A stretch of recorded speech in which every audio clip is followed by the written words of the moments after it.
Another TG all clear, so we ran out of luck there on the ultra rares. But hang on, what does the scapegoat do here? Escape the goat.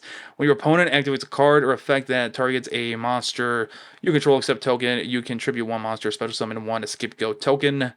In defense position, if a non-token monster you control would be destroyed by battle or card effect, you can destroy one token monster instead, or token in your monster summon instead. That ain't bad. So it's basically, if your opponent is targeting a monster, you will just get a token instead, essentially.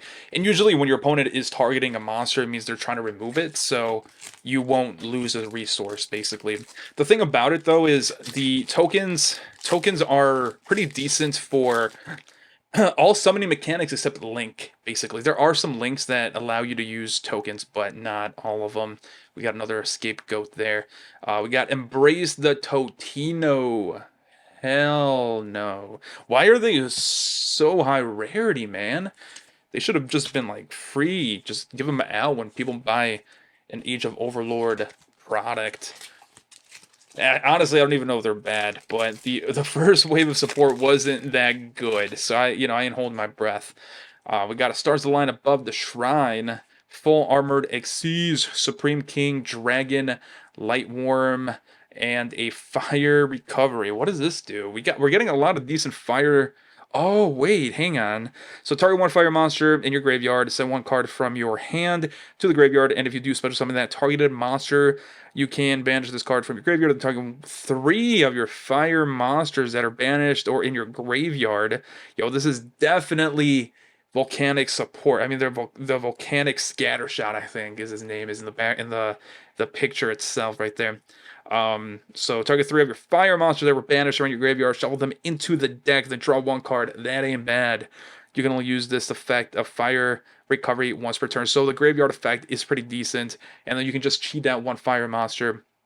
You got to set a card, of course, but fire support Incoming, boys. Card scanner. What? Yo, this guy hasn't gotten a card featuring him in quite a while. Once per turn, you can declare one card type, monster, spell, or trap. Both players reveal the bottom card of their deck, and if it was the declared card type, they added to their hand. Ooh, okay. Otherwise, they place it on the top of their deck. If this face-up card in its owner's spell or trap zone is destroyed by an opponent's card effect, you can make your opponent place one card from their hand to the bottom of the deck. So, I mean, the second effect is actually pretty decent. I'm not so sure about the first. Like, you guys got to be in sync, and even then, you give your opponent advantage. Like, come on, man. I don't know about that. All right, we got four more packs. Let's see what else we can do. Pit Knight, Philly again. What else we got? Psychic Fighting Porter. Okay. Hell yeah. I mean, I'll take it. Like I said, I want to play Horus, but a lot of the Horus cards seem to be actually pretty low rarity. I think there are like 3 supers, maybe 1 secret rare, and then 2 ultra rares. But yeah, then again, I don't really know. To be honest, I just guessed that. I really hope they get more support too, man. Just because they look pretty fucking dope. And there's like no waifus in that archetype, which I love. Okay, let's see. We got a 𝗦𝗨𝗣𝗣𝗢𝗥𝗧. Okay. We got it was a fusion pendulum that we got recently that is in vein with the same archetype or shtick, right? Alright, so we got two more left here. Come on, man. We need a secret rare. We need to pull something great. We got 𝗦𝗨𝗣𝗣𝗢𝗥𝗧. Okay. We got TG. Oh, this is the guy, actually. It's a super rare. I thought it was a higher rarity. TG Mighty Striker. Looks badass. Oh, it's a tuner. It's an earth monster, though, unfortunately.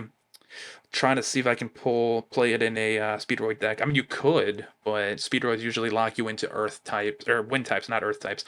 Alright, so once per turn during your opponent's main phase, you can quick effect immediately after this effect resolve synchro summon. Using this card you control, you only use each of the following effects of TG Mighty Striker once per turn. If this card is synchro summoned, you can add 1 TG spell or trap from your deck to your hand. If this card is sent from your monster zone to the graveyard, you can send 1 TG from your deck to your... That ain't bad, dude. So that quick effect is really good because your opponent will, again, try to prevent you from doing stuff. Usually it's in the form... With synchro decks don't want to see Book of Eclipse, right? Or whatever. The one that flips monsters face down. If your opponent activates that, you can just use this card and synchro summon using the monster that they targeted, basically. And then you get more advantage, too, because it was used as a synchro summon. That is pretty good, actually. Pretty good. All right. Let's see. Last one here. What can we do? All right. Play of the Tistina, Soul of the Supreme Celestial King, 𝗦𝗨𝗣𝗣𝗢𝗥𝗧. Hell yeah! I'll take it. We are ending it with a secret rare. And nothing else. All right, just making sure here. And it's a Horus card. Hell yeah, man. I mean, if you wanted money, I would have wanted in SP. But to be honest, I really don't give a fuck. I want the Horus deck just looks so cool. So we got MC Glory of Horus. Let's go ahead and read the effect, actually, because, again, I'm not exactly sure if this is a 3 of... It might be. So if you control a 𝗬𝗘𝗏𝗏𝗧, you can special summon this card from your graveyard. You can only special summon MC Glory of Horus once per turn this way. You can only use each of the following effects of this card once per turn. You can send... That's a lot of fucking text, man. Okay, so you can send 2 cards from your hand to the graveyard, including this card. Add 1 𝗬𝗏𝗏𝗧 from your deck to your hand. Then you can draw 1 card. So basically, you're ditching 1 for 1 because you're going to be reviving this guy off his own effect once you have 𝗬𝗏𝗏𝗏𝗧 on the field. That is assuming that this effect goes off, because you can get Ash Blossomed. Or actually, can you also get called by the grave? You can, right? Because you're sending this to the graveyard. Anyways, no, because it's not going to be in the graveyard yet. So you activate it in hand, send it to the graveyard, and then they could still technically, yeah, they can remove this from play using call by the grave. Anyway, so blah blah blah. Then draw 1 card. If another card you control from your deck to your hand, What? It leaves the field by your opponent's card effect. Okay, so if another card you control leaves the field by opponent's card effect while this card is in the monster zone, you can send one card from the field to the graveyard. So that is pretty decent. And I love the theme of Horus, right? So Horus is an Egyptian god.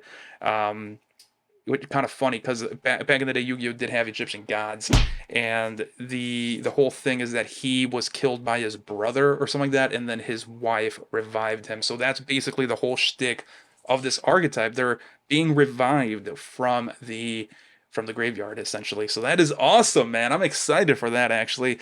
Catch you guys in the next one.